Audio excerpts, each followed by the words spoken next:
आप सभी को जय मसीह की। आज का प्रचार जो है हम सुनने जा रहे हैं, इस संसार में जो चीजें घट रही हैं उस विषय पे। आज संसार में जो चीजें घट रही हैं, बाइबल का दृष्टिकोण उस विषय में क्या प्रस्तुत करता है। यानी आज का जो प्रचार है वो इजराइल और पैलेस्टीन का कॉन्फ्लिक्ट जो है, जो विवाद है, उसके ऊपर आज का प्रचार है कि इजराइल और पैलेस्टीन का जो है कॉन्फ्लिक्ट क्यों है, विवाद क्यों है, और बाइबल का इनसाइड क्या है, बाइबल का दृष्टिकोण क्यों है, क्या है, और हमें जानना बहुत जरूरी है। आज बहुत सारे क्रिश्चियंस जो है ना, उनको लगता है ये वॉर तो इनके बीच में हो रहा है, ये तो होता रहेगा। कुछ हैं जो जानते हैं बिब्लिकल है, लेकिन आज आपको इस तमाम चीजें बताई जाएंगी आज के प्रचार में कि हम जगत के अंतिम समय के भी अंतिम समय में चल रहे हैं, जो मैं बहुत बार बता चुका हूं आप लोगों को। तो आज इजराइल और पैलेस्टाइन के कॉन्फ्लिक्ट के बारे में आज के प्रचार को हम सुनने जा रहे हैं, जिसके द्वारा हम आज परमेश्वर के वचन के रहस्यों को, भेदों को जानेंगे और हमें पता लगेगा कि अब क्या होने वाला है। क्योंकि आज के प्रचार से आपको पता लग जाएगा आगे क्या होने वाला है और उसके बाद इस जगत में क्या चीजें और घटने वाली हैं। आज का मैसेज आपको बहुत सारी चीजें डिक्लेयर कर देगा और आपकी स्पिरिचुअल नॉलेज को बहुत ज्यादा डेवलप करेगा। तो आज के प्रचार की हम जो बुनियाद डालेंगे, वो बुनियाद डालेंगे हम ओल्ड टेस्टमेंट से, पुराने नियम से। क्योंकि जो तीनों धर्मों को लेकर आज जगत में विवाद हो रहा है, जो क्रिश्चियंस और ज्यूइश और इस्लाम, ये तीनों जो रिलीजन्स है, इन तीनों रिलीजन्स को अब्राहमिक रिलीजन्स कहा जाता है। इन तीनों रिलीजन्स को अब्राहमिक रिलीजन्स कहा जाता है, जहां से इन तीनों रिलीजन्स की शुरुआत हुई है। और बाइबल हमें क्या संकेत बताती है और बाइबल इस विषय में क्या हमें सिखाती है, उसके लिए खोलेंगे हम उत्पत्ति की पुस्तक अध्याय 12, उसके पद 1 से पढ़ेंगे, जहां से इन तमाम चीजों की परमेश्वर ने शुरुआत करी। Book of Genesis chapter 12 verse 1 से पढ़ेंगे हम 3 तक। यहोवा ने अब्राहम से कहा, अपने देश और अपने कुटुंबियों और अपने पिता के घर को छोड़कर उस देश में चला जा जो मैं तुझे दिखाऊंगा, और मैं तुझसे एक बड़ी जाति बनाऊंगा और तुझे आशीष दूंगा और तेरा नाम महान करूंगा और तू आशीष का मूल होगा। जो तुझे आशीर्वाद दे उसे मैं आशीष दूंगा और जो तुझे कोसे उसे मैं श्राप दूंगा, और भूमंडल के सारे कुल तेरे द्वारा आशीष पाएंगे। Hallelujah, hallelujah. अब ये वो व्यक्ति है जिसके द्वारा इन तीनों रिलीजन्स की शुरुआत मानी जाती है, जिनको अब्राहमिक रिलीजन कहा जाता है। क्रिश्चियंस, ज्यूइश और इस्लाम, इन तीनों की जो शुरुआत है वो अब्राहम के द्वारा ही हुई है, अब्राहम से ही हुई है, ये चीज बताई जाती है। और यहाँ जिस व्यक्ति के बारे में हमने अभी पढ़ा, वो अब्राहम जो व्यक्ति था वो अन्य जातियों में से था। अभी तक यहाँ पे अब्राहम ना यहूदी था, ना यहूदी धर्म की यहाँ पर शुरुआत हुई थी। अब्राहम जो था वो एक अन्य जाति व्यक्ति था, जहां से वो चुना गया। अब्राहम के पिता, उसके पूर्वज, वो पराये देवताओं की आराधना करते थे, पराये देवताओं की आराधना करते थे, वो परमेश्वर को नहीं जानते थे। और जब अब्राहम का पिता 205 वर्ष की आयु में इस पृथ्वी से कूच कर गया, इस पृथ्वी से चला गया, उसके बाद परमेश्वर ने अब्राहम को बुलाहट दी। जब उसके पिता की मृत्यु हो गई, उसके बाद परमेश्वर ने अब्राहम को बुलाहट दी। और परमेश्वर ने क्या कहा अब्राहम से? यहोवा ने अब्राहम से कहा, अपने देश और अपने कुटुंबियों और अपने पिता के घर को छोड़कर उस देश में चला जा जो मैं तुझे दिखाऊंगा। प्रभु ने यहां पहली बात बोली कि अपने परिवार को, अपने कुटुंब को छोड़कर, अपने देश को छोड़कर उस देश में चला जा जो मैं तुझे दिखाऊंगा। और अब्राहम ने परमेश्वर की बात पर विश्वास किया और प्रभु ने आगे उसको प्रतिज्ञाएं साथ में दी, और मैं तुझसे एक बड़ी जाति बनाऊंगा और तुझे आशीष दूंगा और तेरा नाम महान करूंगा और तू आशीष का मूल होगा। प्रभु ने यहां पर आशीष की प्रतिज्ञा दी अब्राहम को, जिसके बारे में लिखा है, और मैं तुझसे एक बड़ी जाति बनाऊंगा। पहली प्रतिज्ञा परमेश्वर ने अब्राहम को दी कि मैं तुझसे एक बड़ी जाति बनाऊंगा, यानी तुझसे एक जाति में उत्पन्न करूंगा, एक बड़ी जाति बनाऊंगा। यह परमेश्वर ने कहा, यह पहली प्रतिज्ञा परमेश्वर ने अब्राहम को दी। उसके बाद बोला कि मैं तेरा नाम क्या करूंगा? महान करूंगा। मैं तुझे आशीष दूंगा और तेरा नाम महान करूंगा, यानी मैं तुझे ब्लेसिंग्स दूंगा और तेरा नाम महान होगा। आज अब्राहम का नाम जो है बहुत महान है, अब्राहम का नाम बहुत महान है। और बाइबल बताती है विश्वास का पूर्व पिता अब्राहम है और हम सब अब्राहम और सारा की संतान हैं। विश्वास के कारण क्योंकि अब्राहम अन्य जातियों में से चुना गया था और अब्राहम के विश्वास करने के कारण आज जब हम विश्वास करते हैं तो हम भी अब्राहम और सारा की संतान कहलाते हैं। और अब्राहम की और सारा की आशीष हमारे पास आती है जब हम मसीह पर विश्वास करते हैं। गलातियों में लिखा है कि व्यवस्था के द्वारा तो श्राप आया, व्यवस्था के द्वारा तो श्राप आया, लेकिन मसीह के द्वारा अब्राहम की आशीष हम तक पहुंची है। मसीह के द्वारा अब्राहम की आशीष हम तक पहुंची है, क्योंकि परमेश्वर ने अब्राहम को अन्य जातियों में से चुना था और अन्य जातियों में से चुनने के बाद परमेश्वर ने उससे एक बहुत बड़ी जाति बनाने का एक वायदा उसको दिया था, और जिसमें लिखा है कि मैं तुझे आशीष दूंगा, तेरा नाम महान करूंगा और तू आशीष का मूल होगा। और लिखा है तू आशीष का मूल होगा, यानी सोर्स ऑफ ब्लेसिंग्स, यानी तेरे द्वारा आशीष रिलीज होगी, आशीष का तो मूल होगा। इसका अर्थ है कि शुरुआत आशीष की जो है वो अब्राहम के द्वारा होगी। यह परमेश्वर ने यहां पर कहा कि जो आशीष की शुरुआत है, यानी ब्लेसिंग्स की जो शुरुआत है वो अब्राहम के द्वारा होगी। ये परमेश्वर ने उससे कहा था, इस बात को बताया था। लेकिन इस चीज को जो परमेश्वर ने कहा तुझसे मैं एक बड़ी जाति बनाऊंगा और पृथ्वी के सारे, इस पृथ्वी के जितने भूमंडल के सारे कुल है तेरे द्वारा आशीष पाएंगे और तू इस पृथ्वी पर महान कहलाएगा। जो प्रभु ने उससे वायदा किया, उसको एक प्रॉमिस दिया। लेकिन एक बड़ी चिंताजनक बात थी, जब अब्राहम ने इन बातों को सुना तो अब्राहम चाहता तो अन्य संसार के लोगों की तरह वो ये कह सकता था कि परमेश्वर मेरी पत्नी तो बांझ है, मेरी पत्नी तो बांझ है, मैं कैसे संतान को उत्पन्न करूंगा या कैसे मेरी संतान होगी। और अब्राहम की पत्नी जो सारा थी वो बांझ थी, वो बांझ थी। और परमेश्वर ने उसको बोला कि मैं तेरी संतान को आशीष दूंगा, मैं तेरे द्वारा इस पृथ्वी पर एक बड़ी जाति बनाऊंगा। अब बिना संतान उत्पन्न हुए एक बड़ी जाति नहीं बन सकती थी। इस बात को परमेश्वर ने उसको बोला, लेकिन उसने क्या किया? संदेह नहीं किया। आज क्या करते हैं हम लोग? संदेह करते हैं। आज हम लोग बहुत सी बातें जब प्रभु की सुनते हैं तो हम संदेह करते हैं, लेकिन अब्राहम ने परमेश्वर की बात पर विश्वास किया, संदेह नहीं किया। उसकी सुनी और सुन के वो आगे चलता गया और वो आगे चलता गया और परमेश्वर ने उसके लिए अपनी महान योजना को तैयार कर रखा था। परमेश्वर ने एक महान योजना को तैयार कर रखा था, क्योंकि जब समय बीत गया, जब वो अपने कुटुंब और अपने देश को छोड़कर जिस देश को परमेश्वर ने दिखाया था, जब वो वहां पर चला गया और समय बीत गया। ये मैं आपको क्यों बता रहा हूं? क्योंकि यहीं से प्राचीन काल से ही ये सारी वर्ल्ड में जो चीजें हो रही हैं इसकी जड़ें फैली हुई हैं। प्राचीन काल से ही सारी इन बातों की जड़ें फैली हुई, रूट्स जो हैं, उसकी जड़ें जो हैं वो प्राचीन काल से हैं। जो मैंने बताया अब्राहमिक रिलीजन कहा जाता है इन तीनों धर्मों को, और इन तीनों धर्मों में अब्राहम को एक प्रॉफिट, एक पैगंबर और एक नबी के रूप में माना जाता है। पहले पैगंबर, नबी और प्रॉफिट के रूप में अब्राहम को माना जाता है, और यहीं से वो शुरुआत हुई थी। और लेकिन जब उसको संतान नहीं थी तो क्या हुआ? एक बार सारा ने अब्राहम से कहा कि अब्राहम, हमारे पास संतान नहीं है, मैं एक काम करती हूं, जो मेरी दासी हजीरा है, हजीरा जो थी वो एक मिस्त्री थी, यानी एक वो मिस्त्री थी, गुलामी से आई हुई थी, और उसने बोला जो मेरी दासी हजीरा है तू उसके साथ विवाह कर ले। ध्यान पूर्वक सुने, बोला तू उसके साथ विवाह कर ले और उससे जो संतान उत्पन्न होगी वो हमारा वारिस होगा और जिससे हमें आनंद पहुंचेगा। और उसने क्या किया? उसने प्लान किया इस चीज के लिए और उसने अब्राहम को बोला, तो अब्राहम ने उसकी बात को मान लिया। अब्राहम ने उसकी बात को मान लिया, उसने मना नहीं किया और मान लिया। उसने क्या करा? उसने हजीरा से विवाह किया, और विवाह करने के बाद उसके गर्भ में, जब हजीरा के गर्भ में संतान ठहरी, तो उसने सारा को, जो उसकी स्वामिनी थी, उसको तुच्छ जानना शुरू कर दिया। हजीरा ने क्या करा? सारा को तुच्छ जानना शुरू कर दिया और उसके साथ सही से बर्ताव नहीं करती थी। और इस बात को जब देखा सारा ने तो उसको बड़ा दुख हुआ और उसने जाके अब्राहम से इस बात की शिकायत करी।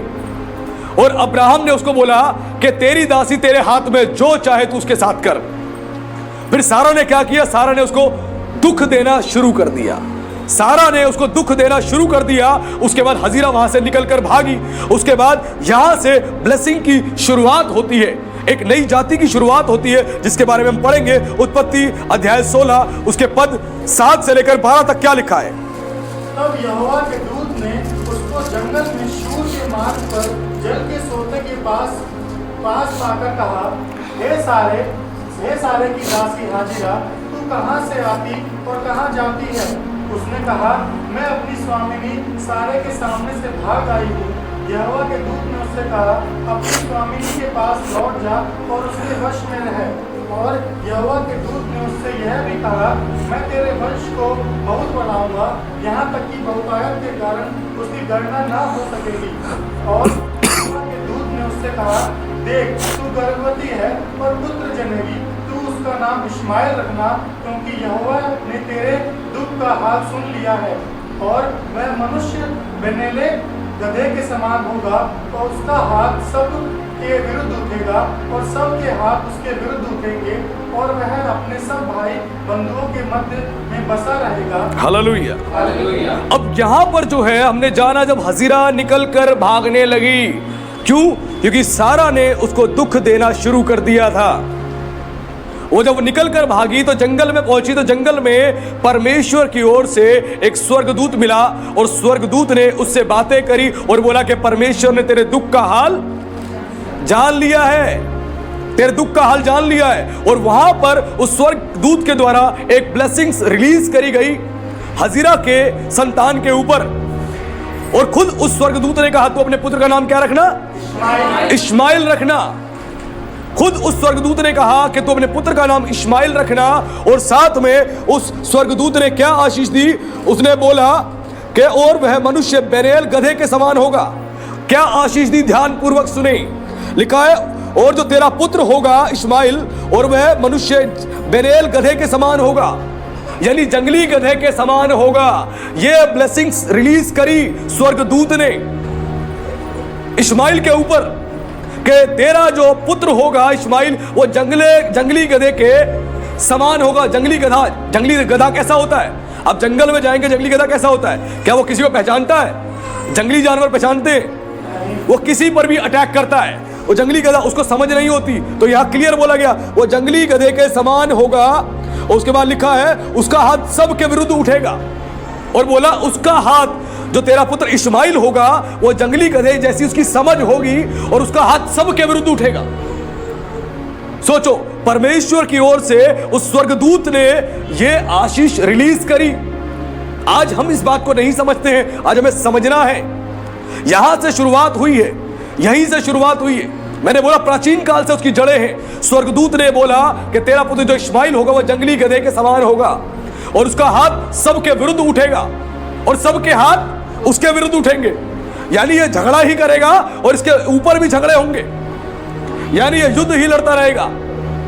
और यही इश्माएल जब बड़ा हुआ, बड़े होने के बाद इश्माएल के जो पुत्र हुए, जब इश्माएल के 12 पुत्र हुए, और 12 पुत्रों से ही 12 देशों की शुरुआत हुई। जो इश्माएल के, उनको कहा जाता है इश्माएल के वंश के लोग हैं। इश्माएल के द्वारा ही इश्माएल के 12 पुत्र हुए विवाह करने के बाद, और इसी के द्वारा एक अलग जाति बनी है, इश्माएली जाति जिसको कहा जाता है। और 12 देश बने हैं। उन देशों में जो आज के समय में जो इश्माएल के जो वंशज हैं, उनको कहा जाता है कुवैत है, यूएई है, कतर है, बहरीन है, ओमान है, यमन है, निजर है, सूरन है, मोरक्को है, लीबिया, अल्जीरिया और सऊदी अरबिया। ये सारे जो हैं इश्माएल के वंशज हैं। ये सारे देश जो हैं वो इश्माएल के वंशज हैं।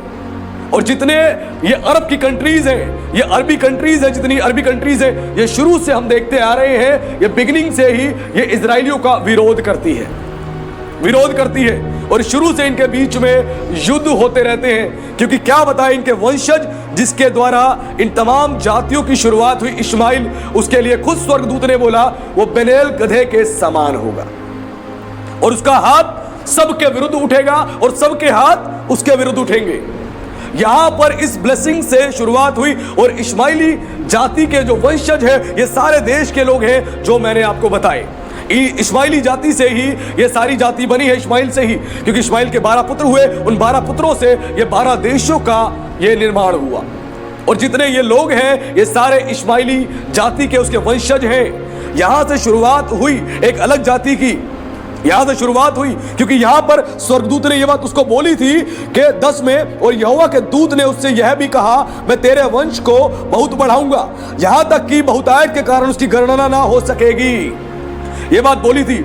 और आज हम देखते हैं जितने अरब कंट्रीज के लोग हैं, इस्लाम के लोग हैं, वो दुनिया में सबसे ज्यादा फैले हुए हैं। दुनिया में जो टॉप 3 धर्म आते हैं, उन धर्मों में इस्लाम का धर्म भी आता है, और जिसकी गणना इतने लोग हैं, इतनी पॉपुलेशन है कि उसकी गिनती भी जल्दी से नहीं हो सकती है। यह चीज बताई गई है, क्योंकि यह आशीष जो है यह परमेश्वर की ओर से ही उस स्वर्गदूत के द्वारा रिलीज करी गई थी। और ये इस्माइली जाति के वंशज हैं, ये 12 देश जो इनमें रह रहे हैं, जितने अरब कंट्रीज के लोग हैं, यहां से शुरुआत हुई है इस्माइली जाति की। और उसके बाद जब इसहाक जो परमेश्वर की वाचा का प्रतीक था, और जो परमेश्वर ने आशीष दी थी, वो सारा के द्वारा ही आशीष की वाचा बांधी थी परमेश्वर ने, ना कि हजीरा के द्वारा।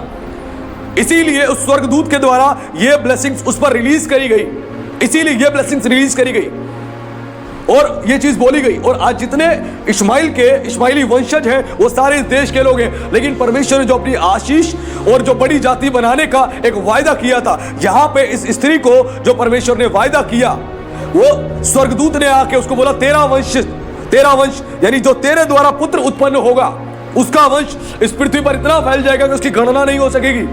लेकिन जो परमेश्वर ने अब्राहम को आशीष दी थी, जो अब्राहम को परमेश्वर ने बोला था, वो परमेश्वर ने इसहाक के लिए बोला था। हालेलुया। यहां पर इस्माइल के लिए जो हम सुनते हैं, वो हजीरा को आके स्वर्गदूत ने बोला। लेकिन जो वहां पे हम सुनते हैं, वो अब्राहम को परमेश्वर ने इसहाक के लिए बोला था। और जो इसहाक उत्पन्न होना था, वो सारा के द्वारा ही होना था। और जब स्वर्गदूत मिले अब्राहम से और अब्राहम से बातें करी, और उसके बाद उसने बोला, वसंत ऋतु में मैं फिर आऊंगा, क्योंकि तेरे पत्नी के पुत्र उत्पन्न होगा। और जब सारा ने इस बात को सुना, तो वह सुन के हंस पड़ी। तो स्वर्गदूत ने बोला, तू क्यों हंसती है? उसने बोला, नहीं मैं नहीं हंसी। तो स्वर्गदूत ने बोला, नहीं तू हंसी है, क्योंकि उसको लगा मैं बूढ़ी हो चुकी हूं, मेरे बच्चे कहां होंगे, मैं इतनी बुजुर्ग हो चुकी हूं, मेरा गर्भ जो है वो इस लायक नहीं है, या इस कंडीशन में नहीं है कि मैं गर्भ धारण कर सकूं। मैं बूढ़ी हो चुकी, तो कहां से वंश होगा, मुझे बच्चे होंगे? क्योंकि अब्राहम 100 साल का हो गया था और सारा भी लगभग 90 साल की हो गई थी, तो कहां उनको बच्चे उत्पन्न होते? लेकिन परमेश्वर ने वो आशीष देने के लिए सारा को ही चुना था। इसीलिए आशीष की जो ब्लेसिंग की जो मदर कहा जाता है, वो सारा को कहा जाता है। और जो विश्वास का पूर्व पिता, ब्लेसिंग का सोर्स ऑफ फादर कहा जाता है, वो अब्राहम को कहा जाता है। और जब इसहाक उत्पन्न हुआ, तो इसहाक के द्वारा भी, जब इसहाक ने विवाह कर लिया रिबिका के से, तो रिबिका से विवाह करने के बाद भी उस समय रिबिका जो थी बांझ थी, रिबिका भी बांझ थी। तो लेकिन उस समय इसहाक ने प्रार्थना करी, और यहोवा ने रिबिका के निमित्त उसकी प्रार्थना को सुना, और परमेश्वर ने उसको ब्लेसिंग्स दी। और इसहाक के जब संतान रिबिका के गर्भ में गई, तो उस समय एक अलग ही स्ट्रक्चर हमें देखने को मिलता है, जो बाइबल में हम पढ़ते हैं। उसके लिए हम खोलेंगे उत्पत्ति की पुस्तक अध्याय 25, उसके पद 22 में पढ़े। जो रिबिका के गर्भ में इसहाक की संतान आके बैठी, तो क्या हुआ? लड़के उसके गर्भ में आपस में लिपट के एक दूसरे को मारने लगे।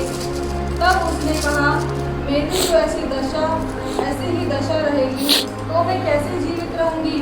और वह यहोवा की इच्छा पूछने को गई।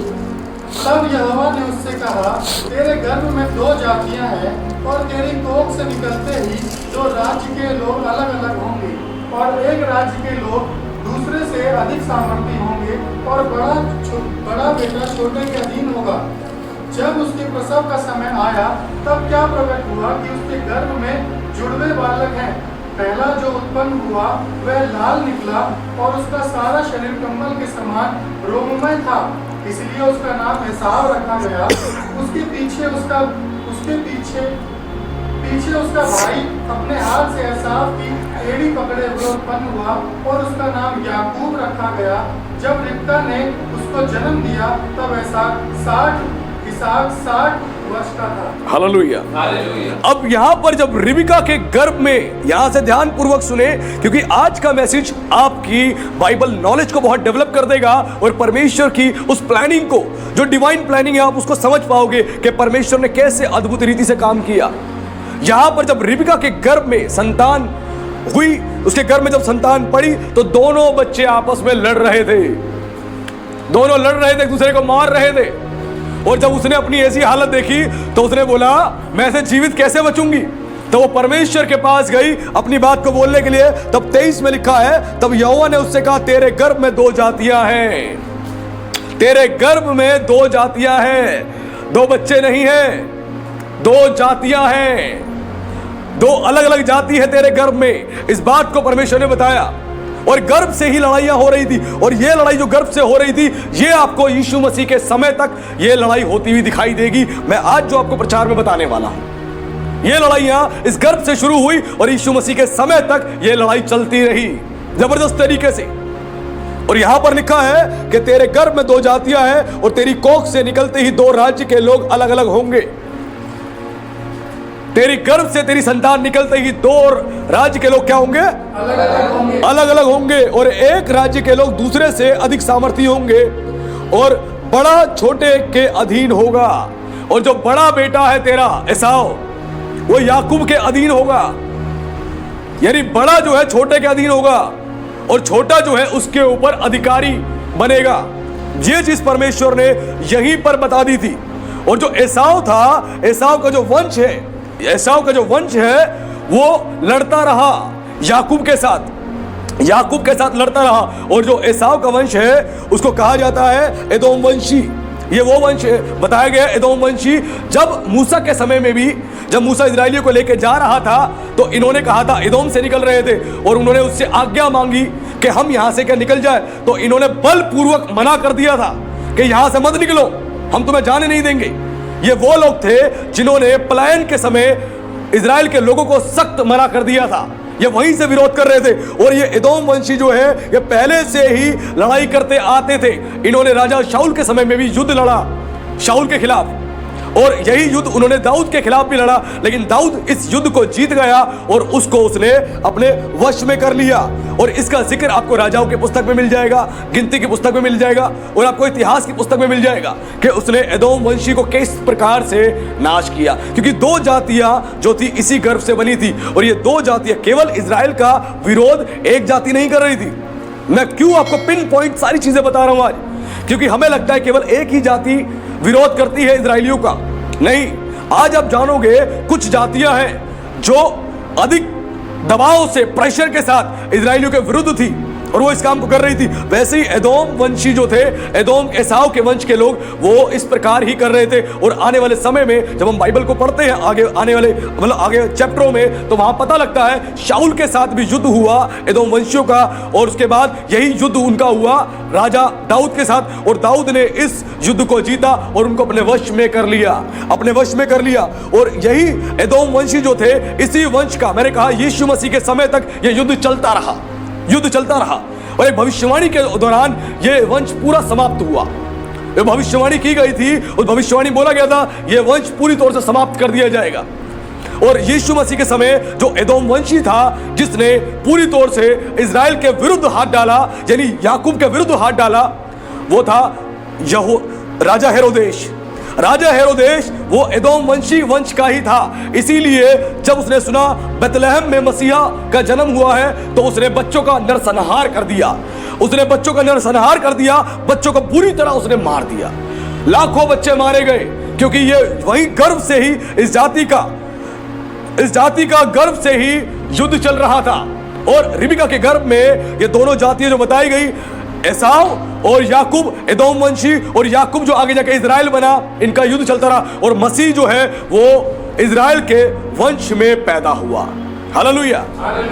और यहूद जो राजा हेरोदेश था वो एदोम वंशी था। इसीलिए मसीह के जन्म लेते ही वो क्रोध से भर गया और उसके अंदर जो चीजें काम कर रही थी शुरुआत से ही इस वंश के अंदर, क्योंकि शुरू से ये विरोधी थे और बाइबल में पहले से ही भविष्यवाणी बता दी गई थी परमेश्वर की ओर से, ये 2 जातियां हैं जो एक दूसरे से युद्ध लड़ेंगी। और यही एदोम वंशी ने क्या किया, इन सारे लोगों ने मिलकर उस समय पर मसीहा को मारने के चक्कर में बच्चों का नरसंहार कर दिया। और कितने बच्चे मारे गए, कितने बच्चे मारे गए। और आने वाले दिनों में, आने वाले समय में ये जाति धीरे धीरे पूरी तौर से समाप्त हो गई। और आज जो एदोम था, आज के समय में उस देश का नाम जो है वो पेट्रा के नाम से है। ये पेट्रा के नाम से, जो आपको मिडिल ईस्ट में मिल जाएगा, ये पेट्रा के नाम से आज ये देश है। और उसके बाद याकूब जो है उसको परमेश्वर ने ब्लेसिंग दी। याकूब ने जब विवाह किया, विवाह करने के बाद याकूब से कितने बच्चे उत्पन्न हुए? 12 याकूब से 12 बच्चे उत्पन्न हुए। और याकूब से जब 12 बच्चे उत्पन्न हुए, वो 12 जो बच्चे उत्पन्न वो इजराइल के 12 गोत्र कहलाते हैं, या इजराइल के 12 कबीले कहलाते हैं, जिनके द्वारा इजराइल की शुरुआत हुई। और जब याकूब सो रहा था तो उस समय एक स्वर्गदूत आया और स्वर्गदूत ने उसके साथ मल्लयुद्ध किया, जिसको इंग्लिश में रेसलिंग कहते हैं। मल्लयुद्ध किया, और मल्लयुद्ध में क्या करा, उसने उसको स्वर्गदूत को छोड़ा नहीं, और स्वर्गदूत ने कहा मुझे जाने दे। तो उसने क्या बोला कि मैं तुझे ऐसे नहीं जाने दूंगा, तू पहले मुझे क्या कर, मुझे आशीर्वाद दे। तो उसने क्या बोला उसको, तेरा नाम याकूब, उसने उसको बोला कि तेरा नाम अब याकूब नहीं वरन इजराइल होगा। इजराइल होगा। इजराइल एक हिब्रू भाषा का शब्द है। इजरा का मतलब होता है युद्ध, और इल का मतलब होता है परमेश्वर। इजरा का मतलब होता है युद्ध, और इल का मतलब ईएल का मतलब होता है परमेश्वर, यानी परमेश्वर से उसने युद्ध किया। इसीलिए बोला गया है कि तूने मनुष्य और परमेश्वर से युद्ध करके तूने क्या किया है, प्रबल हुआ। तू प्रबल हुआ है। इसीलिए अब तेरा नाम आगे क्या होगा, तेरा नाम इजराइल होगा। यहां से इजराइल देश की शुरुआत हुई है। ऐसा नहीं है कि 1948 में ही इजराइल देश का गठन हुआ है। इजराइल देश जो है वो याकूब के द्वारा बना है, और याकूब के नाम को ही इजराइल कह के परमेश्वर ने यहां पर उसको ब्लेसिंग दी थी, और 2 बार ब्लेसिंग दी थी। एक बार तो इस समय जब वो युद्ध उसने जीता था उस स्वर्गदूत के साथ, दूसरी बार एक और बार पढ़े अध्याय 35 उसके पद 10 से लेकर 14 में क्या लिखा है। Book of Genesis chapter 35 verse 10 to 14। और परमेश्वर ने उससे कहा, अब तक तेरा नाम याकूब रहा, पर आगे को तेरा नाम याकूब न रहेगा, तू इस्राएल कहलाएगा। इस प्रकार उसने उसका नाम इस्राएल रखा। फिर परमेश्वर ने उससे कहा, मैं सर्वशक्तिमान ईश्वर हूँ, तू फूले फले और बढ़े, और तुझसे एक जाति वरन जातियों की एक मंडली भी उत्पन्न होगी, और तेरे वंश में राजा उत्पन्न होंगे। और जो देश मैंने अब्राहम और इसहाक को दिया है, वो देश तुझे देता हूँ, और तेरे पीछे तेरे वंश को भी दूंगा। तब परमेश्वर उस स्थान में जहाँ उसने याकूब से बातें की उसके पास से ऊपर चढ़ गया, और जिस स्थान में परमेश्वर ने याकूब से बातें की वहाँ याकूब ने पत्थर का एक खंभा खड़ा किया और उस पर अर्घ देकर तेल डाल दिया। हालेलुया। अब यहां पर सेकंड टाइम परमेश्वर ने क्यों याकूब को वो चीज बोली परमेश्वर ने। पहली बार जब स्वर्गदूत के द्वारा उसको ये ब्लेसिंग मिली, सेकंड टाइम उसको कंफर्म करने के लिए, उसके चित्त में ये बातें डालने के लिए वो आशीष उसको बताई गई। परमेश्वर ने उसे दर्शन देकर उससे बात करी और बोला कि मैं तुझे आशीष देता हूं, अब से तेरा नाम याकूब नहीं वरन क्या होगा, इजराइल होगा। और यहां से इजराइल देश की शुरुआत हुई है। यहां से इजराइल देश की शुरुआत हुई है। और क्योंकि याकूब के जो 12 पुत्र हुए, 12 पुत्रों से इजराइल के 12 गोत्र बने, जिनको 12 कबीले भी कहा जाता है, जिनको लेके मूसा जंगल में चल रहा था, जिनको लेकर चल रहा था। ये 12 कबीले थे जो जगह जगह पर अपने तंबू डाल के इकट्ठे होकर रह रहे थे। ये 12 कबीले वही थे। और इसी कबीलों में से एक कबीला था जिसमें मसीहा ने जन्म लिया, वो था यहूदा का कबीला। यहूदा के कबीले में, यहूदा के वंश से मसीहा ने जन्म लिया, और यही यहूदा जो है एक यहूदी जाति बन के सामने आता है। और इजराइल जो देश है वो पूरी तौर से यहूदियों का देश कहलाता है। हालेलुया। इजराइल देश जो है वो पूरी तौर से यहूदियों का देश कहलाता है, और मसीहा ने यहूदियों में ही जन्म लिया, इस बात को बताया गया है। और जब इजराइल के लोग परमेश्वर के लोग थे तो क्यों बार बार इनके ऊपर पनिशमेंट्स आती थी? क्योंकि इजरायली लोग बार बार परमेश्वर के विरुद्ध चले जाते थे, बार बार विरुद्ध चले जाते थे। और जब जब ये परमेश्वर के विरुद्ध इन्होंने पाप किया, उसके कारण बार बार ये गुलामी में गए।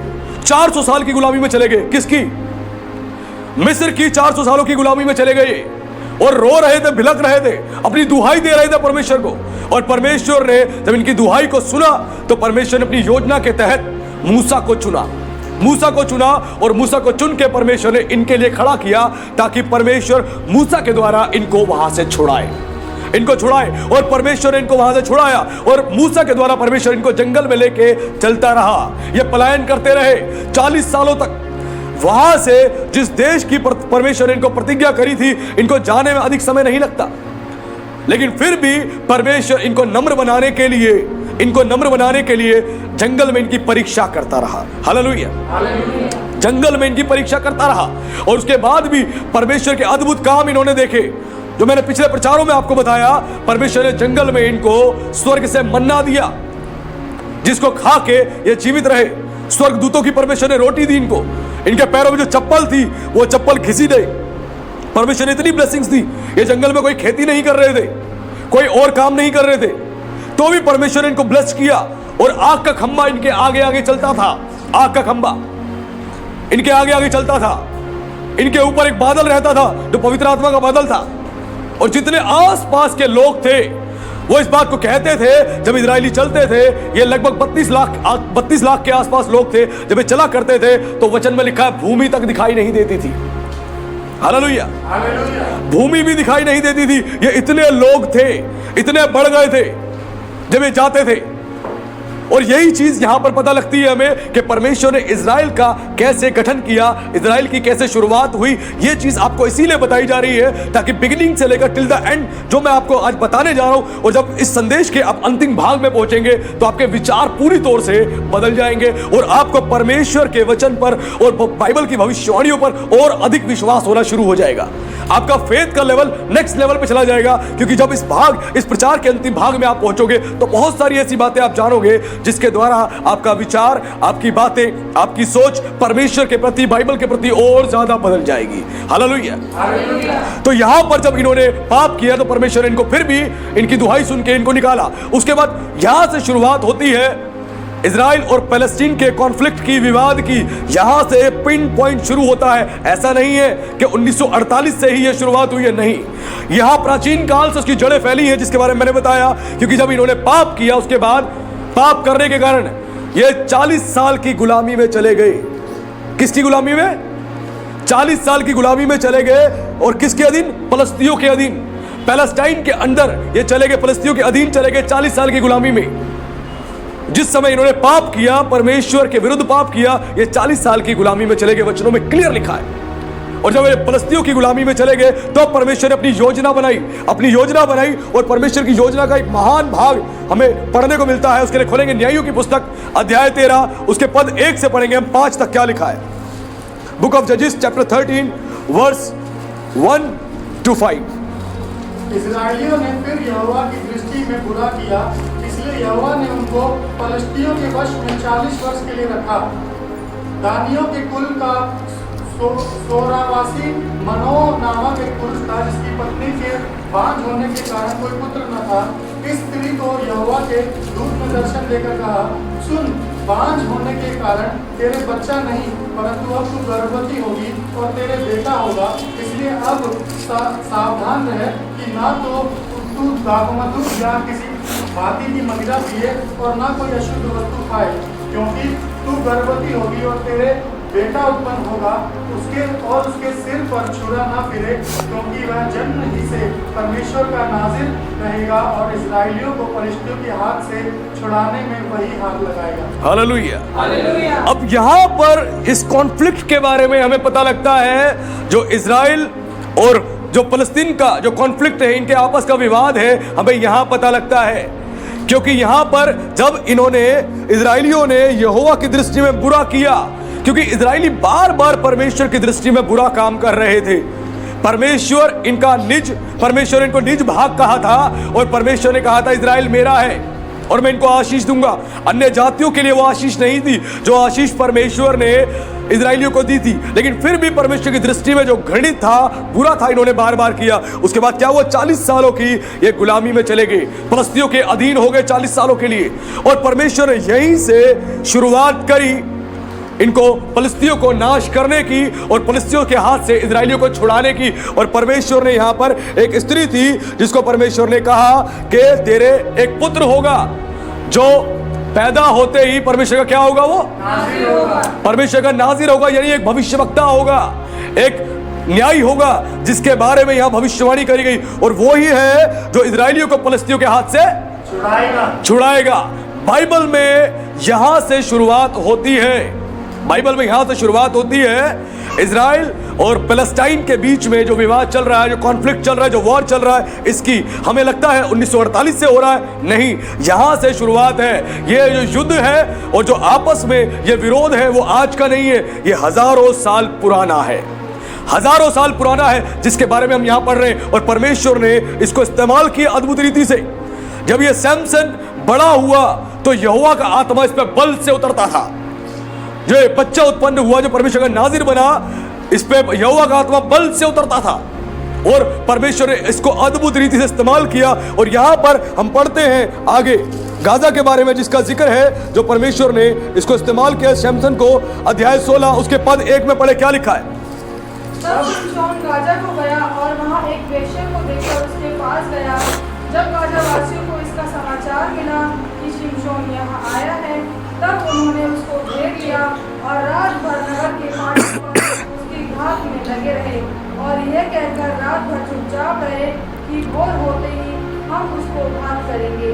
परंतु शिमशोन आधी रात तक पड़ा रहा और आधी रात को उठकर उसने नगर के फाटक के दोनों पल्लों और दोनों बाजू को पकड़कर बेड़ों समेत उखाड़ लिया और अपने कंधों पर रखकर उन्हें उस पहाड़ की चोटी पर ले गया जो हेब्रोन के सामने था। हालेलुया।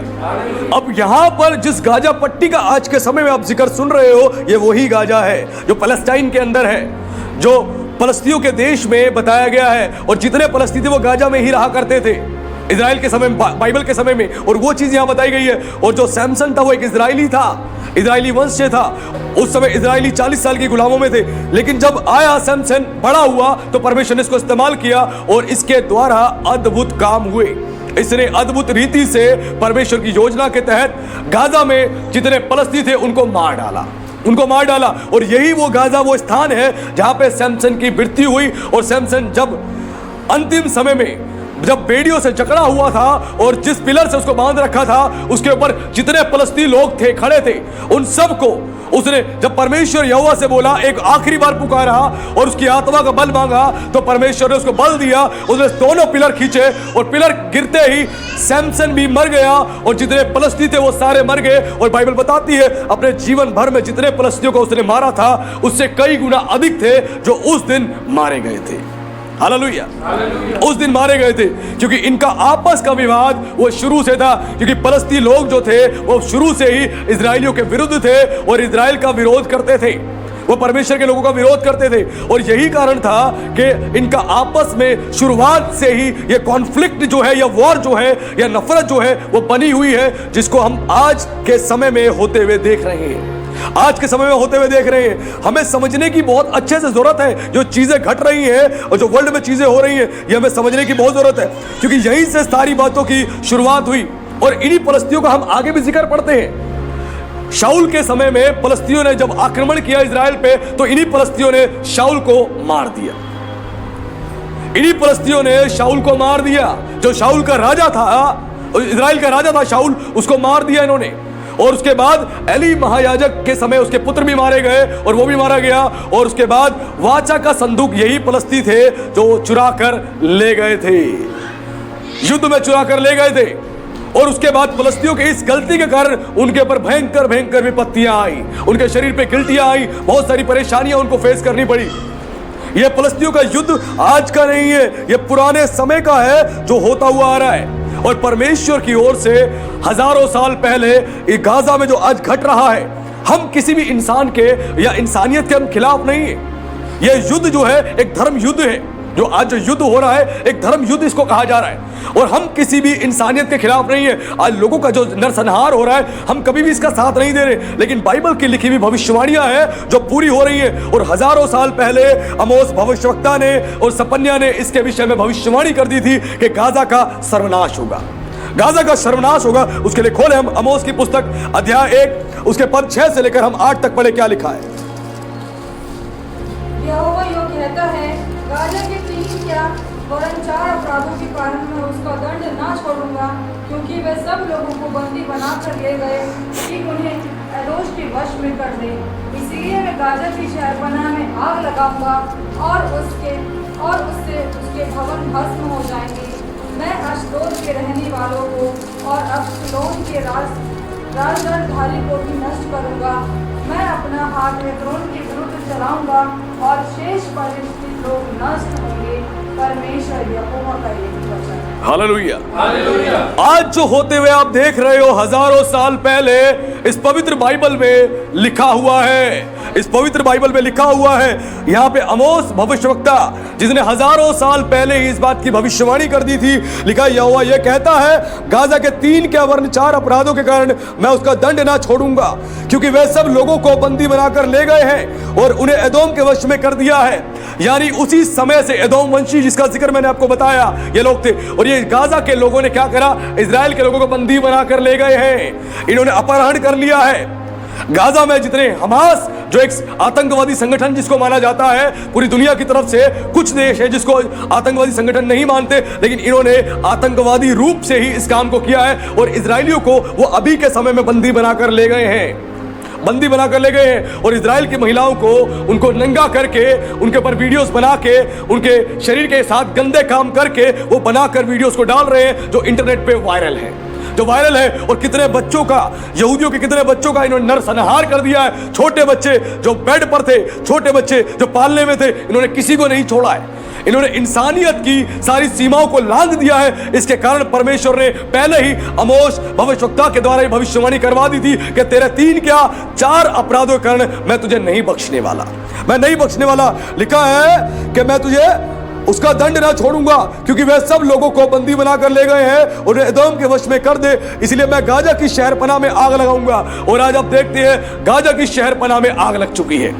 अब जितनी मीडिया में उसकी वीडियोस देख रहे हैं, फोटो देख रहे हैं, आपको दिखाई दे रहा होगा, आग की लहरें उठ रही हैं, आग की लहरें उठ रही हैं। इजराइल की वायुसेना ने ऐसी मिसाइलें दागी है कि आग की लहरें उठ रही है। वहां पर आग लग गई है उसकी शहरपनाह में, बिल्डिंगें तबाह हो गई हैं, उसकी तबाही हो चुकी है, उसकी तबाही हो चुकी है। और हजारों साल पहले इसकी भविष्यवाणी हो चुकी थी और लिखा है मैं उसके भवन भस्म हो जाएंगे। और जितनी बड़ी बड़ी बिल्डिंगें हैं गाजा की, सारी आज के समय में भस्म हो रही हैं, सारी भस्म हो रही हैं, वो नाश हो रही है। और इतनी बिल्डिंगें वहां पर, सुनने में 3000 से ज्यादा बिल्डिंगें जो है इजराइल ने भस्म कर दी है, मट्टी में मिला दी है, कुछ नहीं छोड़ा, वो सब नाश कर दिया है। उसके बाद लिखा है कि आगे वचन में, और अशदोद के रहने वालों को मैं अश्लोन के राजधानी दंड को भी नष्ट करूंगा और अपना हाथ एक्रोन के विरुद्ध चलाऊंगा और शेष फलस्तीनी लोग नष्ट होंगे। परमेश्वर यहोवा का यही वचन है। और जितने पैलेस्टाइन के लोग हैं जो अलग अलग जगहों पे भागेंगे और जो परमेश्वर का विरोध करेंगे, परमेश्वर के लोगों का विरोध करेंगे, और इस युद्ध में वो हमास का, आतंकवादी संगठनों का साथ देंगे, वो सब नष्ट किए जाएंगे, वो सब नष्ट किए जाएंगे, कोई नहीं बचेगा। ये पहले से हजारों साल पहले इस बाइबल में भविष्यवाणी दी गई है, आज की कोई नई बात नहीं है। और यही भविष्यवाणी को सपन्या ने भी करा था। उसके लिए खोलेंगे अध्याय 2 पद 4 से लेकर 5 तक। बुक ऑफ सपन्या अध्याय 2 पद 4 से लेकर 5 तक पढ़े। क्योंकि गाजा तो निर्जन और अश्कलोन उजाड़ हो जाएगा, अश्दोद के निवासी दिन दोपहर में उड़ा दिए जाएंगे और एक्रोन उखाड़ा जाएगा।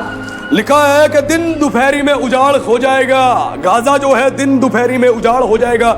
यह भविष्यवाणी हजारों साल पहले ही करी गई है। और आज हम देखते हैं इजराइल ने इस बात को ठान लिया है कि मैं दुनिया के नक्शे से गाजा को उजाड़ दूंगा, मैं गाजा को उखाड़ दूंगा दुनिया के नक्शे से, और गाजा दिखाई नहीं देगा। यह बात इजराइल के प्रधानमंत्री ने बोली है।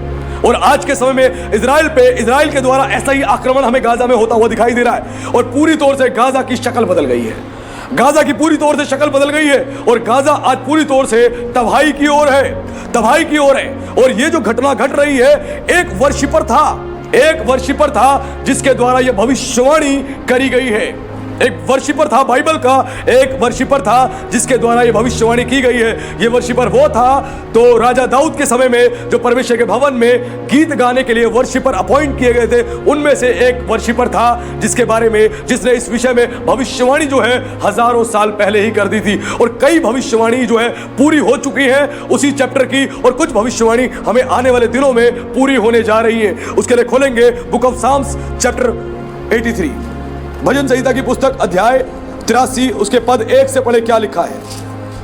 हे परमेश्वर मौन न रहे, हे परमेश्वर चुप न रहे और शांत न रहे। आगे, क्योंकि देख तेरे शत्रु हंगामा मचा रहे हैं और तेरे बैरियों ने सिर उठाया है। वे चतुराई से तेरी प्रजा की हानि की संगति करते और तेरे रक्षित लोगों के विरुद्ध युक्तियां निकालते हैं। आगे उन्होंने कहा, आओ हम उनका ऐसा नाश करें कि राज्य भी मिट जाए और इजराइल का नाम आगे को स्मरण ना रहे। हालेलुया। यहां पर जो है असाफ जो था जिसने इस भजन को लिखा है, असाफ ने इस विषय में भविष्यवाणी प्रस्तुत की है इस भजन संहिता के अंदर।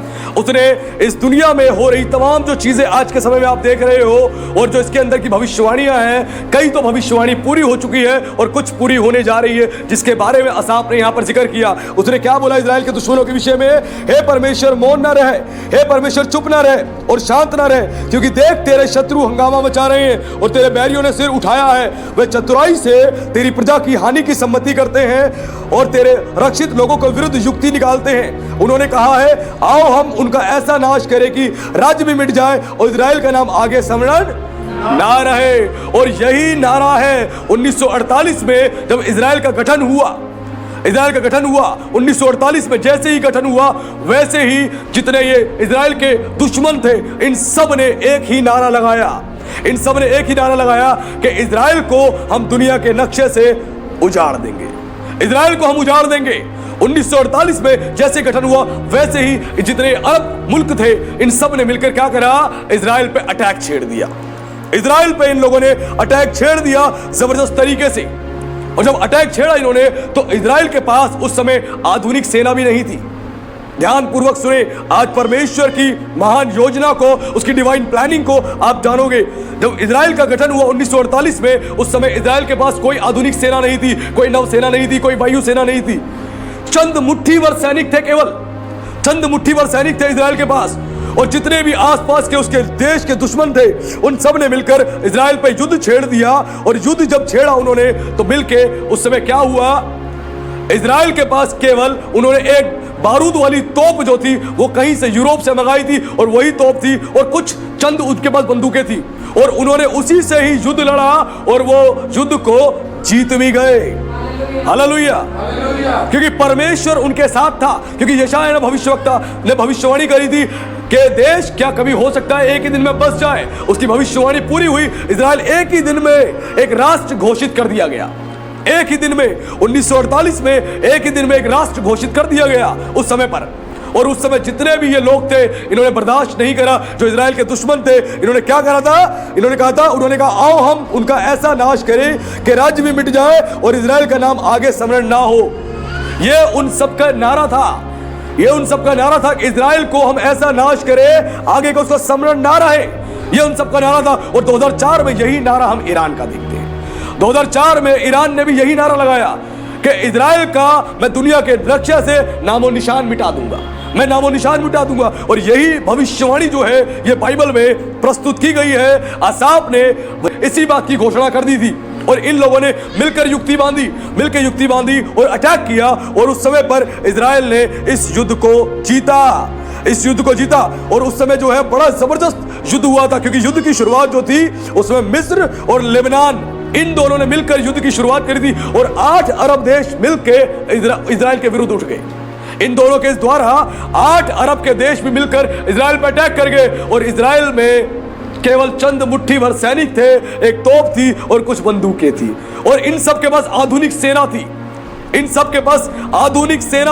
सब ने मिलकर अटैक किया और परमेश्वर ने इजराइल की रक्षा करी। और आसाफ की दी गई इस भविष्यवाणी का पैटर्न जो हम समझ रहे हैं, और परमेश्वर ने उस समय पर उन सब को इस युद्ध में हराया और इजराइल वहां पर जयवंत हुआ।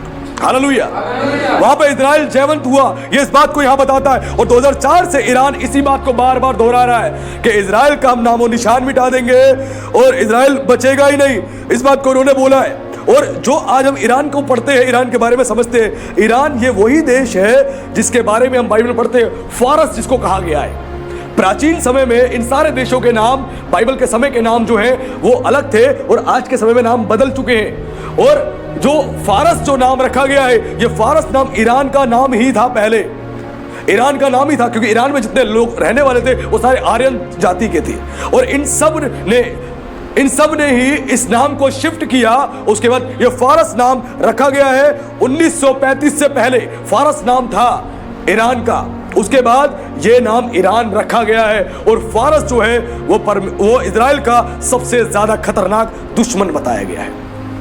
ईरान जो है जिसको फारस कहा गया बाइबल के समय में, और हेजेकेल 38 चैप्टर की जो प्रोफेसी है, जो बड़े युद्ध की चेतावनी है, एक बहुत बड़े युद्ध की चेतावनी है, उसके अंदर बताया गया है कि फारस भी एंटर होगा, रोश भी एंटर होगा। यानी रोश यानी रसिया का जिक्र किया गया। लेकिन आज के युद्ध में हम देखते हैं कि अभी रशिया एंटर नहीं हो रहा है, वो पीछे से समर्थन दे रहा है। लेकिन ईरान जो है, ईरान ने धीरे धीरे कदम बढ़ा लिया है, ईरान आगे बढ़ रहा है, क्योंकि यहां पे जो अलाइनमेंट्स बनती हुई आपको दिखाई देंगी इस भजन संहिता के अंदर, सारे की प्लेयर अपनी अपनी पोजीशंस को ले रहे हैं। वो तमाम चीजें आपको पता लगेंगी, कैसे इजराइल पे आक्रमण होगा, अगले आने वाले कौन कौन से देश हैं जो इजराइल के विरुद्ध उठेंगे और इजराइल पे आक्रमण करेंगे, और ये युद्ध क्या थर्ड वर्ल्ड वॉर में शिफ्ट हो सकता है या नहीं।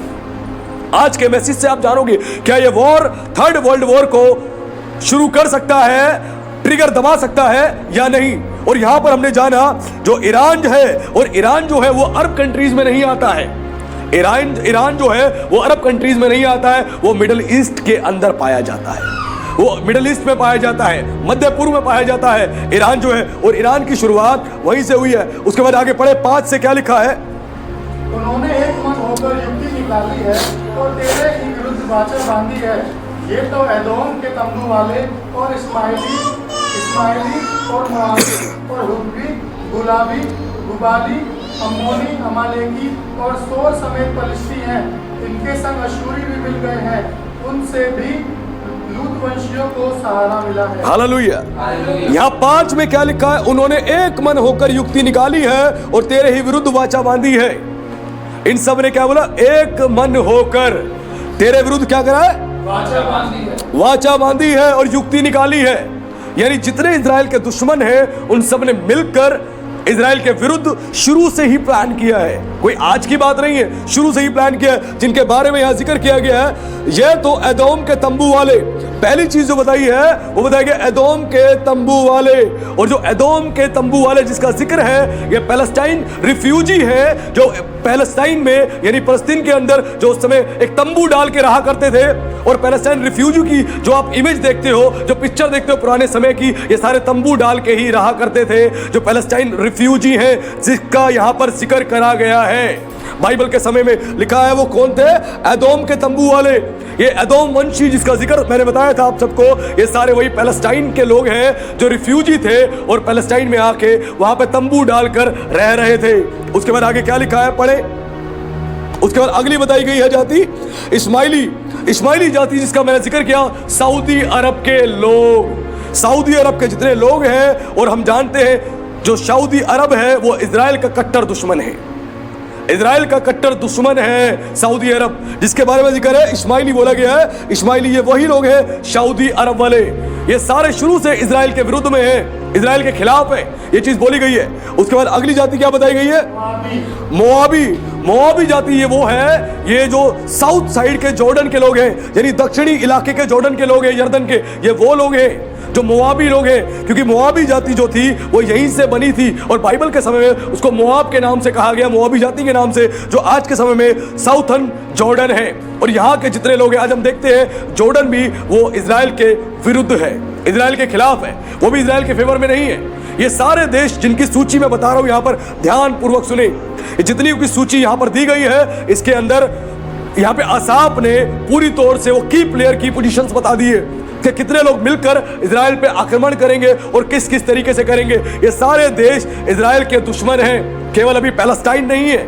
हम सोचते हैं पैलेस्टाइन है, ईरान है, इराक है, नहीं, ये जितने देशों का जिक्र है ये सारे आज के समय में इजराइल के दुश्मन हैं। और जहां पर अगली चीज बताई गई है कि मोआबी, उसके बाद बताया गया हुग्री।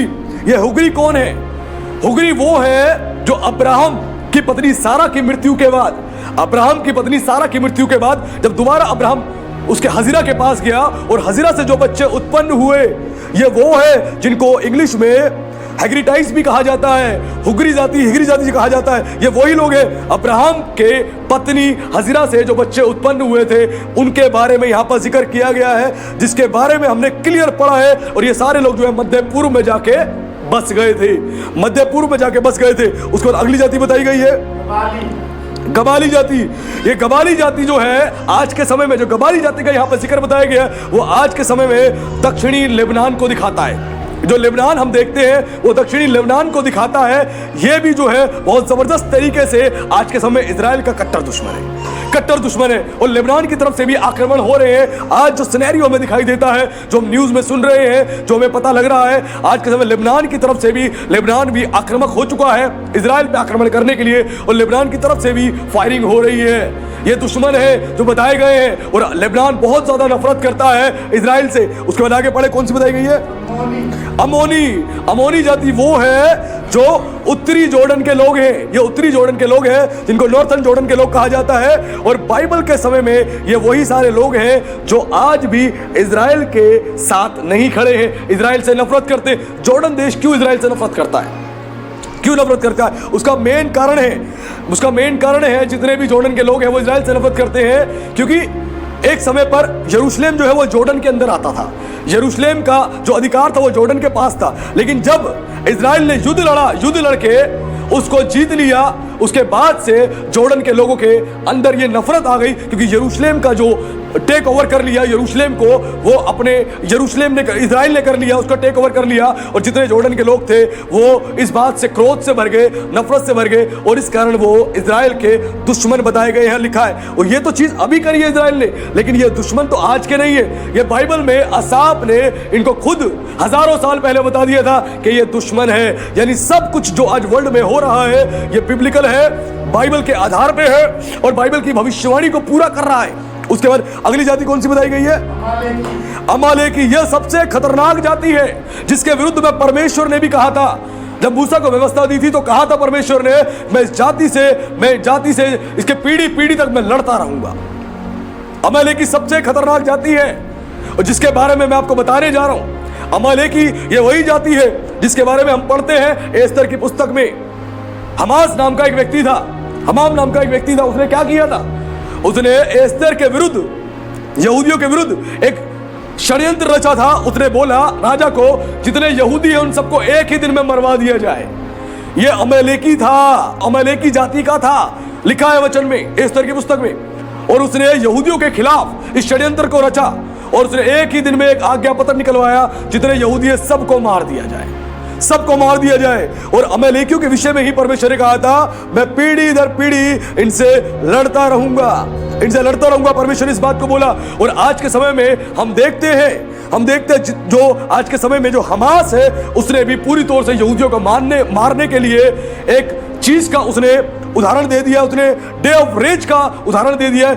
यहां पर उसने क्लियर आज की डेट में जो हमास है, हमास के नेताओं ने इस बात को पूरे वर्ल्ड में 13 अक्टूबर को ये डिक्लेयर कर दिया, रेज ऑफ, कहा गया डे ऑफ रेज को, जिसका अर्थ है दुनिया भर में जितने भी यहूदी हैं जहां तुम्हें मिले उनको जान से मार दो, उनको जान से मार दो। ये 13 अक्टूबर 2023 को अभी कुछ दिन पहले ये डिक्लेयर किया गया है।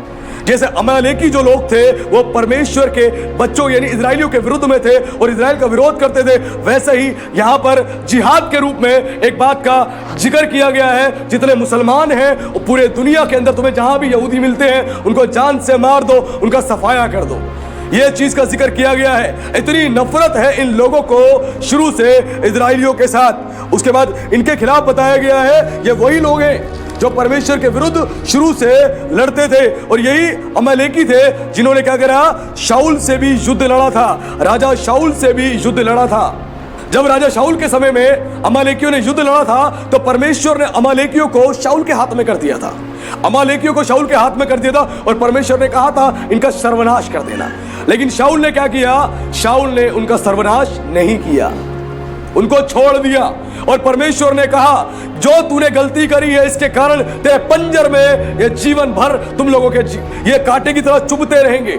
और जितने अमालेकी थे वो आगे जाके सेम इसी तरह दुखी करते रहे, इजराइलियों को दुखी करते रहे। और यही गलती करी थी राजा शाऊल ने, जिसके कारण वो परमेश्वर की दृष्टि में घृणित ठहरा था, क्योंकि उसने उनका सर्वनाश नहीं किया था, उसने छोड़ दिया था। ये चीज यहां बताई गई है। और यही वो लोग हैं जो आगे जाके पूरी तौर से आज परमेश्वर यानी इजराइलियों के विरुद्ध आज भी काम कर रहे हैं, जिसके बारे में जिक्र है। आगे पढ़े, क्या लिखा है? जो सोर का जिक्र है, सोर को बताया गया है, यह पूरी तौर से बाइबल के समय एक प्राचीन नाम है जिसको आज के समय लेबनान कहा जाता है। लेबनान कहा जाता है और हम जानते हैं लेबनान कितना कट्टर दुश्मन है इजराइल का। और आगे बढ़े, अश्शूरी और उनके संग अश्शूरी भी मिल गए हैं और उनसे भी लूत वंशियों को सहारा मिला। हाँ, अब लिखा अशूरी। अशूरी यानी असुर, जिनको आज की डेट में सीरियंस भी कहा जाता है, और जो देश सीरिया है, सीरिया वही देश है जो अशूरी कहा जाता है, और ये पूरी तौर से विरोध में है। और हम जानते हैं सीरिया पूरी तौर से इजराइल के विरुद्ध है, और सीरिया चाहता है इजराइल का नाश कर दिया जाए, इजराइल का नाश कर दिया जाए। ये सारे देश जिनके बारे में जिक्र है, इन सब की अलाइनमेंट्स बनती हुई हमें दिखाई दे रही हैं अभी से। और ये 2006 तक जितने भी युद्ध हुए इजराइल के साथ, 6 युद्ध हो चुके हैं इजराइल के साथ, उन सब में भाई इतनी जो भजन संहिता 83 के अंदर बातें कही गई हैं, वो कितनी भविष्यवाणियां पूरी हो चुकी है। लेकिन आगे कुछ बाकी है जो हमें आज के समय में पता लगेंगी। उसके बाद आगे पढ़े, क्या लिखा है, उनसे भी लूत वंशियों को सहारा मिला है। और उनसे लूत वंशियों को सहारा मिला है। ये लूत वंशी कौन है? लूत वंश कहा जा रहा है, यानी लूत की जो बेटियां थी, लूत की जो बेटियां थी, उनकी बेटियों से जो 2 पुत्र उत्पन्न हुए थे, उनका जिक्र कहा गया है, उन्हीं को लूत वंशी कहा गया है। जिसका लिखा है लूत वंशी कौन है? ये पैलेस्टाइन और वेस्ट बैंक के लोग हैं जो रिफ्यूजी हैं। पैलेस्टाइन और वेस्ट बैंक में जो रिफ्यूजी हैं, ये उनका जिक्र है, यही लूत वंशी है। और इनको किससे सहारा मिला है? जो ऊपर जितने देश बताए गए हैं, जितने मिडिल ईस्ट के देश बताए गए हैं, इन सब से इनको सहारा मिला है। पैलेस्टाइन को सहारा कहां से मिल रहा है? ईरान की तरफ से, इराक की तरफ से, जितने भी ये देश है, इनकी तरफ से इनको सहारा मिला है लूत वंशियों को। और ये वही लोग हैं, रिफ्यूजी वही लोग हैं, ये पैलेस्टाइन के रिफ्यूजी हैं जो वेस्ट बैंक में रह रहे हैं, गाजा में रह रहे हैं। और ये अभी भी इस प्लानिंग में है कि हम इजराइल का नाश कर दें, इजराइल का घात कर दें। उसके बाद आगे पढ़े, क्या लिखा है, इनसे ऐसा कर जैसा मिद्यानियों से और किशोन नाले के सीसरा और याबीन से किया था। हालेलुया। अब यहां पर जिस चीज का जिक्र है, जो चीज यहां पर बताई गई, जो रिफ्यूजी पैलेस्टाइन थे जिसके बारे में बता रहा था आप लोगों को, ये वही लोग हैं जिनको जब जॉर्डन पे युद्ध लड़के इजराइल ने उसको अपने कब्जे में कर लिया। 1967 में जब इजराइल ने युद्ध लड़ा था, तो जॉर्डन के अंडर में जब आता था यरूशलेम, उसको अपने पास कर लिया था। और आज के समय में जितने भी रिफ्यूजी यानी पैलेस्टाइन रिफ्यूजी है, जॉर्डन के लोग हैं, आज भी उनके पास इजराइल की नागरिकता नहीं है। बहुत लिमिटेड लोग हैं जिनको इजराइल की नागरिकता है, वरना सारे के सारे जो है उनकी नागरिकता जॉर्डन की होती है। आज जितने भी लोग हैं उन सब की नागरिकता जॉर्डन की ही बताई जाती है। और ये वही लोग थे जो उस समय पर परमेश्वर के यानी इजराइल के लोगों के विरुद्ध थे। और जो लूत के वंश के जो 2 पुत्र उत्पन्न हुए थे लूत की बेटियों के, जिसका जिक्र है अमोन और मोआब। ये अमोन और मोआब लूत की बेटियों के पुत्र उत्पन्न हुए थे, जिनसे ये जाति बनी है, जिनके बारे में जिक्र करा गया है। इनसे ऐसा कर जैसा मिघानियों से और किशोन नाले में सीसरा और याबीन से किया था। अब मिघानियों के साथ क्या किया था? बाइबल को हम पढ़ते हैं तो मिघानियों के साथ युद्ध लड़ा गया था। और किसने युद्ध लड़ा था? गिदोन ने मिघानियों से युद्ध लड़ा था। और जब गिदोन ने मिघानियों के साथ युद्ध लड़ा था, एक लिमिटेड सेना लेके लड़ी थी। जब गिदोन युद्ध लड़ने गया, लिमिटेड सेना के साथ लड़ने गया था, बहुत बड़ी सेना नहीं थी। और बहुत बड़े लोग, जब बहुत ज्यादा लोग उसके साथ थे, तो परमेश्वर ने कहा इनमें छटाई कर दे। और लिमिटेड लोगों को लेकर वो युद्ध लड़ने के लिए गया था और मिघानियों को हरा दिया था। मिघानियों के साथ ऐसे ही युद्ध लड़ा था। और 1948 में इस प्रोफेसी को हम फुलफिल होते हुए देखते हैं। 1948 में जब इजराइल के विरुद्ध युद्ध छेड़ दिया गया था लेबनान और मिस्र ने और 8 अरब देशों ने, तो उस समय पर इसी तरह चंद मुट्ठी भर सैनिकों को लेकर युद्ध लड़ा गया था। और युद्ध में इजराइल जो है वो जीत गया था। और असाब की हजारों साल पुरानी करी गई भविष्यवाणी 1948 में यहाँ पर फुलफिल होती है, जिसके बारे में जिक्र है। उसके बाद आगे क्या बोला गया है? जो इंदौर में नष्ट हुए और लिखा किशोन नाले से सीसरा और यबीस से किया था और इंदौर में नष्ट हुए।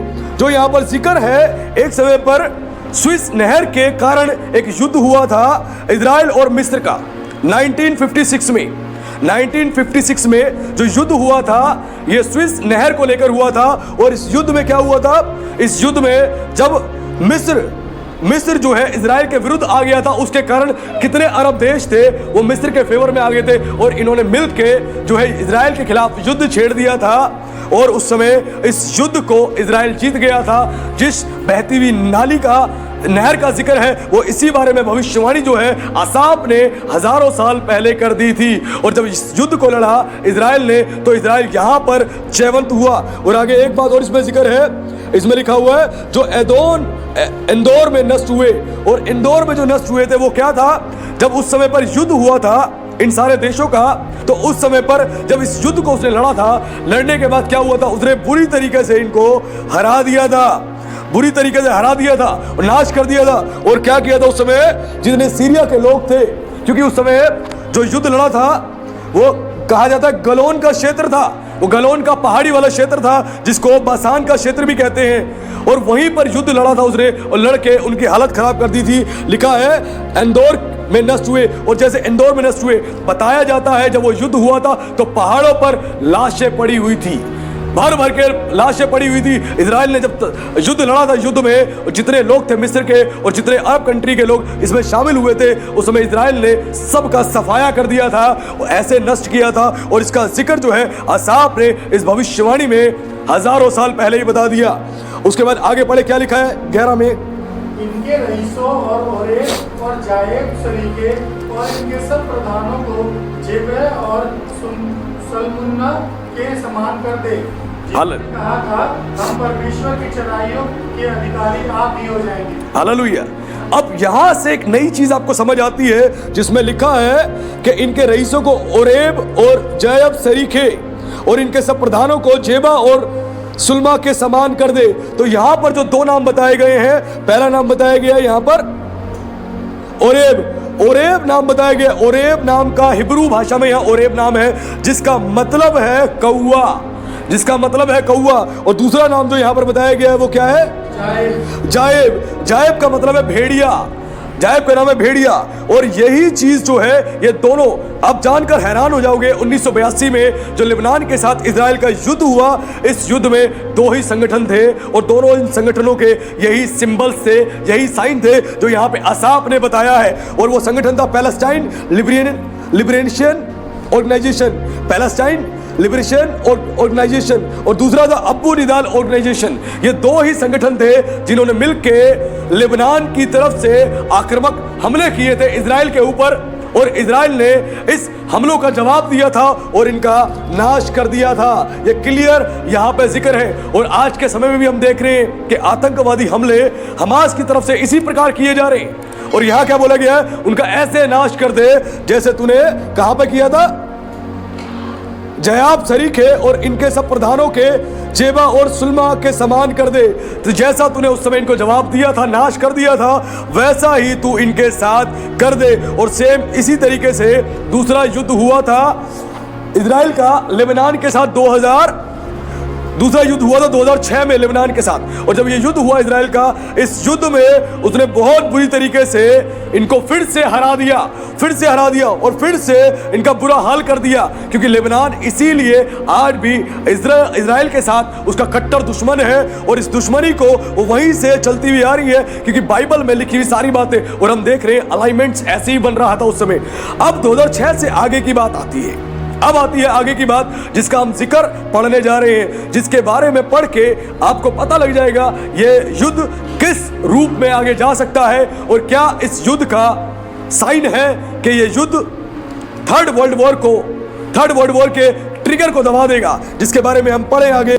हे मेरे परमेश्वर, इनको बवंडर की धूली या पवन से उड़ाए हुए भूसे के समान कर दे, उस आग के समान जो वन में भस्म करती है और उन लौ के समान जो पहाड़ों को जला देती है। हालेलुया।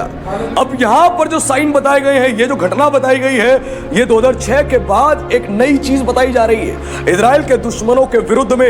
यहाँ पर जिक्र है, यहाँ पर लिखा है मेरे परमेश्वर, इनको बवंडर की धूली या पवन से उड़ाए हुए भूसे के समान कर दे।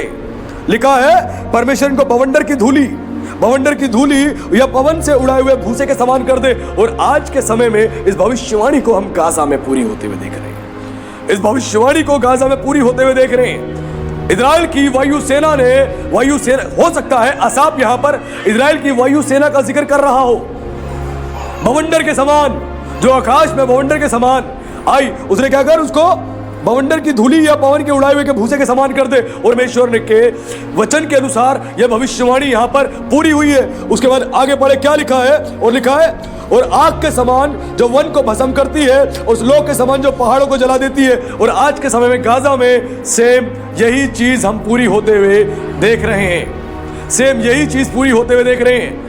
गाजा में हमें जगह जगह दिखाई दे रहा है, जैसे जंगल में आग लगती है उसकी लौ दिखाई देती है, आज गाजा में वैसे ही मिसाइलों की और बम की बारिश जो इजराइल की तरफ से करी जा रही है, बमबारी, उसमें दिखाई दे रहा है। जगह जगह पे आग, जगह जगह पे आग निकल रही है। और आज जो हमें गाजा की जो हमें पिक्चर दिखाई देती है, उसकी वीडियो फुटेज दिखाई देती है, उसमें सेम यही चीज दिखाई जा रही है।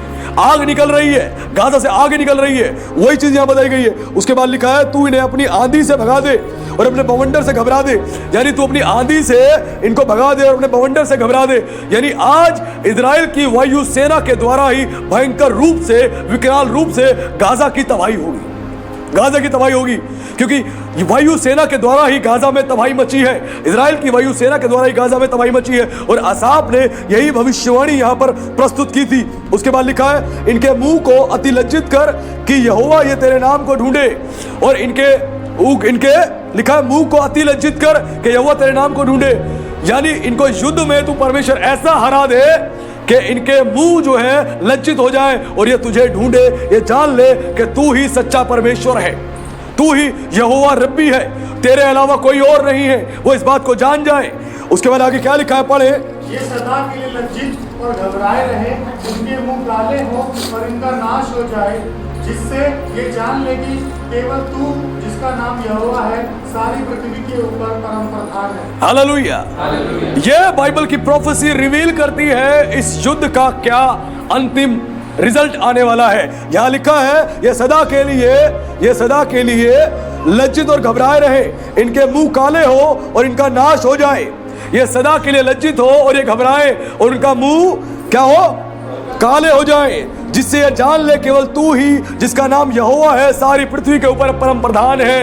यानी इस युद्ध का परिणाम यही है, इजराइल जयवंत होगा, इजराइल जयवंत होगा और इजराइल ही इस युद्ध को जीतेगा। इस भविष्यवाणी में यह रिवील करा गया है। और जितने हम देशों के बारे में हमने जाना, उन सारे देशों की अलाइनमेंट्स हम बनते हुए देख रहे हैं, और कई प्रोफेसी एक्सपर्ट बाइबल स्कॉलर ये भी कहते हैं भजन संहिता 83 की प्रोफेसी जो है ये फुलफिल हो चुकी है 1948 से लेकर 2006 तक। लेकिन उसके आगे जो हम पढ़ते हैं वो हमें आज के समय की घटना के ऊपर भी हमारे ध्यान को ले जाती है, जो बताती है, इस बात का संकेत है। और ये युद्ध जो है, ये युद्ध वर्ल्ड वॉर 3 की ट्रिगर को दबाएगा। लेकिन इस युद्ध के बाद वर्ल्ड वॉर 3 नहीं होगा। इसके बाद एक विशाल युद्ध होगा, जिसमें इजराइल के विरुद्ध दुनिया के कई सारे देश शामिल होंगे, कई सारे देश जो है शामिल होंगे। आज इजराइल के साथ जो है वो अमेरिका खड़ा है, ब्रिटेन खड़ा है, ये दुनिया की महाशक्तिशाली देश है जो खड़े। लेकिन एक समय ऐसा आएगा कई सारे देश शामिल होंगे, जो हमें हेजेकियल 38 में क्लियर पढ़ने में आता है। रशिया भी इंक्लूड हो जाएगा और दुनिया के कई देश और इंक्लूड हो जाएंगे। सब मिलकर इजराइल पे आक्रमण करेंगे और उस युद्ध में परमेश्वर अपना हस्तक्षेप करेगा और इजराइल को जयवंत करेगा। हालेलुया। तो आज के इस वचन से, आज की प्रोफेसी के रिवील करने से परमेश्वर ने बता दिया इस युद्ध का क्या परिणाम होने वाला है और क्यों हम इजराइल के साथ हैं। जब प्रभु यीशु मसीह एक सामरी स्त्री से मिले तो प्रभु ने कहा कि उद्धार जो है वो यहूदियों में से है। हम क्यों इजराइल का साथ दे रहे हैं? इजराइल जो है ये यहूदी देश है और वो महाराजा का नगर है और लिखा है यहोवा का नपा हुआ भाग है। हम यहूदियों के साथ इसीलिए खड़े हैं क्योंकि मेरा उद्धार, आपका उद्धार और समस्त मानव जाति का उद्धार यहूदियों में से ही है। हम सबका उद्धार यहूदियों में से ही है, इसीलिए हम इजराइल के साथ खड़े हैं। और वचन में लिखा है जो इजराइल को आशीष देगा परमेश्वर उसको आशीष देगा, जो इजराइल को श्राप देगा परमेश्वर उसको दंड देगा। यह क्लियर लिखा है। और जितने आज देश, जितनी भी जाति मिलकर इजराइल के विरुद्ध खड़ी हो रही है, इजराइल का नाश करना चाह रही है, वो सब दंड पाएंगे और पूरी तौर से वो रोएंगे और बिलकेंगे और उनका सर्वनाश हो जाएगा। क्योंकि परमेश्वर का नपा हुआ भाग है इजराइल, जिसके बारे में आज के संदेश से हमने जाना। और इससे हमें पता लगता है ये युद्ध होने के बाद एक विशाल युद्ध और होगा, इस युद्ध के होने के बाद एक विशाल युद्ध और होगा और जितने की प्लेयर्स हैं वो अपनी अपनी पोजीशंस को लेंगे और मिलके वो अलाइनमेंट्स बनेगी और इजराइल पे अटैक करेंगे और उसके बाद इजराइल में एक भयंकर युद्ध होगा और परमेश्वर अपना हस्तक्षेप करेगा, इजराइल को जयवंत करेगा। यह चीज बताई गई है। और यीशु ने कहा जब तुम लड़ाइयों की चर्चा सुनो तो घबरा ना जाना। बोला गया है लड़ाइयों की चर्चा सुनो तो घबरा मत जाना, ये तो पीड़ाओं का आरंभ होगा। जगत में जो पीड़ा आने वाली है उसका आरंभ होगा। इसीलिए जब तुम इस चर्चाओं को सुनो तो डरना मत। जाति जाति पर चढ़ाई करेगी, राज्य राज्य पर चढ़ाई करेगा, लेकिन तुम घबराना मत। बहुत से लोग आके कहेंगे मसीह यहाँ है, मसीह वहां है, आओ हम चलते हैं, जंगल में मसीह है, लेकिन किसी के पीछे मत जाना।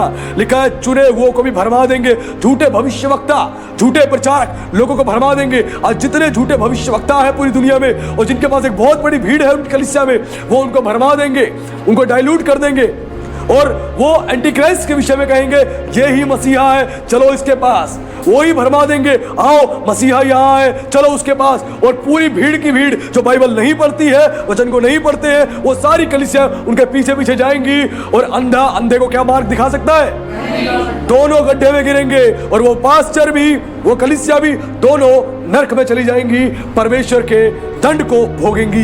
ये चीज बताई गई है। इसीलिए आज के संदेश से परमेश्वर ने क्लियर कर दिया ये युद्ध जो है वर्ल्ड वॉर 3 के ट्रिगर को दबाएगा तो सही, लेकिन अभी वर्ल्ड वॉर 3 नहीं होगा। इसका होना आगे है जब इज़ेकिएल 38 के अनुसार सारे की प्लेयर्स अपनी पोजीशंस लेंगे, उसके बाद इजराइल के विरुद्ध युद्ध छेड़ेंगे, उसके बाद जाके वर्ल्ड वॉर 3 का शुरू हो जाएगा, क्योंकि यहां से ट्रिगर दब चुका है। अब उसके बाद दोबारा युद्ध होगा, क्योंकि जो इजराइल में युद्ध हो रहा है वो 35 एकड़ जमीन के लिए हो रहा है। जो 35 एकड़ की जमीन है जहां पर जो मानते हैं यहूदी के परमेश्वर का 3rd टेंपल बनाया जाएगा, उसी को लेकर विवाद है। इस्लाम के लोग कहते हैं कि हमारी जो मस्जिद है वो मस्जिद वहां पर है, तो यहां पर हम कुछ भी किसी को बनाने नहीं देंगे। इस चीज का विरोध है। लेकिन बाइबल कहती है 3rd टेंपल बनेगा, उसका बनना जरूरी है। और वो किसके लिए बनेगा? वो यहूदियों के लिए बनेगा, क्योंकि यहूदी बिना मंदिर के अपने सैक्रिफाइस को नहीं चढ़ा सकते हैं। जब मंदिर बनेगा वहां वो अपने सैक्रिफाइस को चढ़ाएंगे। और हम जो है, हम परमेश्वर का मंदिर है। अन्य जाति जो लोग हैं वह परमेश्वर का मंदिर है। परमेश्वर इस मंदिर की बात हमसे करता है, इस मंदिर को तैयार करे। जो वो मंदिर बनेगा वो यहूदियों के लिए बनेगा और वो इस बात का साइन होगा कि एंटी क्राइस्ट आएगा और मंदिर के अंदर वो गंदगी को फैलाएगा, वो तमाम वो काम करेगा जो लिखा हुआ है। तो आज हमने जाना कि वर्ल्ड वॉर 3 का ट्रिगर यहां से दब चुका है, लेकिन वर्ल्ड वॉर 3 अभी नहीं होगा, वो कुछ समय बाद होगा, क्योंकि वर्ल्ड में अभी बहुत सारी भविष्यवाणियां हैं जो पूरी होने जा रही हैं। लेकिन हमें इस बात से संकेत मिलता है कि प्रभु का आना निकट है। प्रभु का आना बहुत निकट है। हमने जितना निकट भी नहीं सोचा उतना निकट है। तो इसीलिए हमें अपने आप को तैयार करना है, ताकि हम प्रभु में मजबूत बन के अपने जीवन को तैयार करें और हम सब और जितने मसीह विश्वासी है, सेवक है और कलीसिया है, वो स्वर्ग में उठाई जाए। तो प्रभु का धन्यवाद आज की शिक्षा के लिए। प्रभु आप सबको आशीष दे। सभी को जय मसीह।